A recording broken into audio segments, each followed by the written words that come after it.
मुख्यमंत्री देवेंद्र फडणवीस यांनी घेतली पंतप्रधान मोदींची भेट। महाराष्ट्रातील विकासावर चर्चा। फडणवीसांनी विविध प्रकल्प अभियानांची पंतप्रधानांना दिली माहिती। मराठा आरक्षणासाठी जरांगेंचं 30 मे पासून आमरण उपोषण। रखरखत्या उन्हात उपोषण करणार। उष्माघाताने बळी गेल्यास सरकार जबाबदार असणार, जरांगेंचं वक्तव्य। अजित पवारांच्या राष्ट्रवादीमध्ये अस्वस्थता। निवडणूक आयोगाला पाठवलेल्या राष्ट्रीय कार्यकारिणीच्या पत्रावरून नाराजी।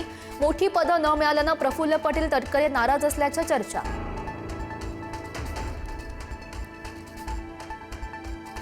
शिंदेंच्या खेळीला धक्का देण्यासाठी भाजपाची रणनीती। भाजप खासदार आमदारांनी घेतली बवियाच्या राजू पाटील यांची भेट। हेमंत सावरा राजन नाईक भेटीला। ठाणे विधान परिषदेसाठी राजू पाटील यांच्या नावाची चर्चा सुरू। नीट पेपर फुटी प्रकरणी सीबीआय तपासातून मोठी माहिती। मनोज चिरुरेच्या लातूरच्या फ्लॅटवर भरायचे विशेष क्लासेस। प्रल्हाद कुलकर्णी चिरुरेच्या घरात घ्यायचा क्लास। देशभरात बकरी ईदचा उत्साह। दिल्लीपासून मुंबईपर्यंत सर्वच मशीद परिसरात सकाळपासूनच गर्दी।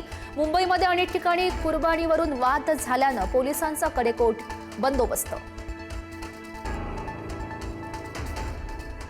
कल्याणच्या दुर्गाडी किल्ल्यावर बकरी ईदच्या निमित्तानं मुस्लिम बांधवांना नमाजास परवानगी। दुर्गाडी मंदिरात प्रवेशबंदी केल्यानं भाजपासह दोनही शिवसेना आक्रमक। पोलिसांनी वेळीच कार्यकर्त्यांना आवरलं।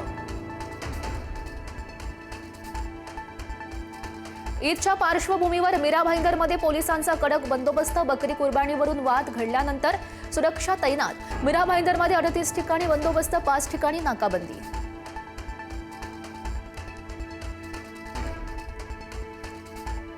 पुण्यातील सारसबाग आज आणि उद्या बंद। गेल्या वर्षी ईदला झालेल्या राड्यानंतर यंदा सतर्कता।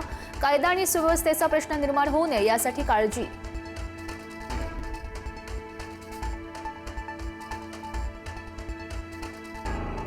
मुंबई पुणे नाशिकसह संभाजीनगरमध्ये सीएनजीच्या दरामध्ये वाढ। पुण्यामध्ये सीएनजी 2.5 रुपयांनी, नाशिकमध्ये 1 रुपये 35 पैशांनी महागलं।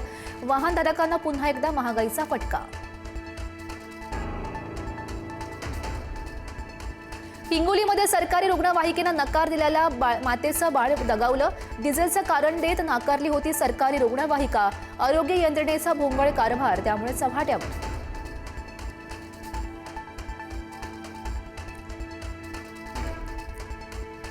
कर्नाटकचे मुख्यमंत्री सिद्धरामय्या अगदी काही वेळातच राजीनामा देणार। राज्यपालांकडे राजीनामा सुपूर्द करणार। डीके शिवकुमार नवे मुख्यमंत्री होणार असल्याची चर्चा।